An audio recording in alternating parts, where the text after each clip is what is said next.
চট্টগ্রামের মিরসরাই মহাসড়ক তাহলে সিএনজি অটোরিকশারে ট্রাক ধাক্কায় শিক্ষার্থী সহ 2 জন নিহত বেড়ে ঘটনা ঘটে। এছাড়াও এই ঘটনায় গুরুতর আহত হয়ে আরো 3 জন। নিহত একজনের নাম খালেদা আক্তার ও স্থানীয় জাহেদিয়া দাখিল মাদ্রাসার 10ম শ্রেণীর ছাত্রী।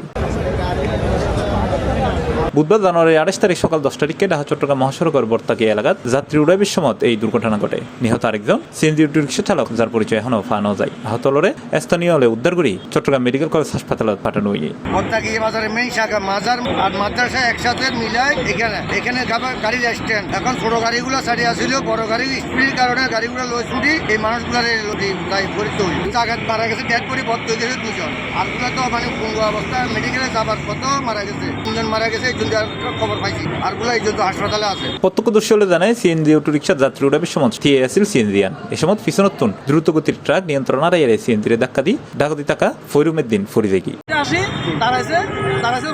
চিন্তা করলো গাড়ির বন্ধ ছিল একটু বাইরে, ওই গাড়িটা অনেক কিছু ছিল, গাড়িটা এটাকে নিয়ে সোজার দিকে চলে এসছে।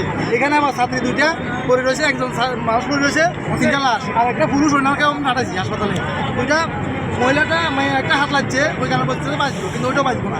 মোট 3 জন মানে হাসপাতালে। যথেষ্টভাবে একটা ব্রিজ যদি না দেয়, এখানে আমরা বছরে তো কয়েকবার এগুলো ঘটনা হয়। কারণ মাদ্রাসা, মসজিদ, বাজার, শাখা মেন এখানে বর্তাকি নামে গাড়ি স্টপেজ, কিন্তু এখানে ফ্লাইওভারটা দেয় নাই। এই কারণে এই ঘটনাগুলো ঘটতেছে, অসম্ভব ঘটনা ঘটতে হচ্ছে।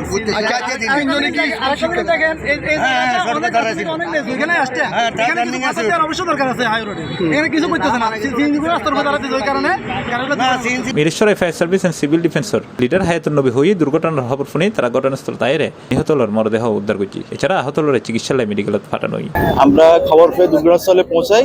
আসার পরে একজন ডেড বডি পাই। এই ডেড বডিটা আমরা পুলিশের কাছে হস্তান্তর করি এবং আমরা আসার পূর্বে এবং 2-3 জনকে হাসপাতালে প্রেরণ করা হয় আহত অবস্থায়। আমরা একজন লাশ উদ্ধার করছি। সিএনজিকে ধাক্কা দেয়, এখনো পর্যন্ত নাম পরিচয় জানা যায়নি। হইরে কি এই ঢাকা চট্টগ্রাম মহাসড়কত এরকম প্রায় সময় দুর্ঘটনা ঘটে। অধিকাংশই দেখা যায় তাহলে গাড়িতে ফিসিতুন আয়েরে ট্রাক বা বড় বাসে মারিতে। এই ধরনের ঘটনা কিন্তু আর নঘটে। এহতলাই প্রশাসনত্ব আরো জরুরি হস্তক্ষেপ লওয়া উচিত বলে মনে করে স্থানীয় হলে। C+ TV, Chittagong.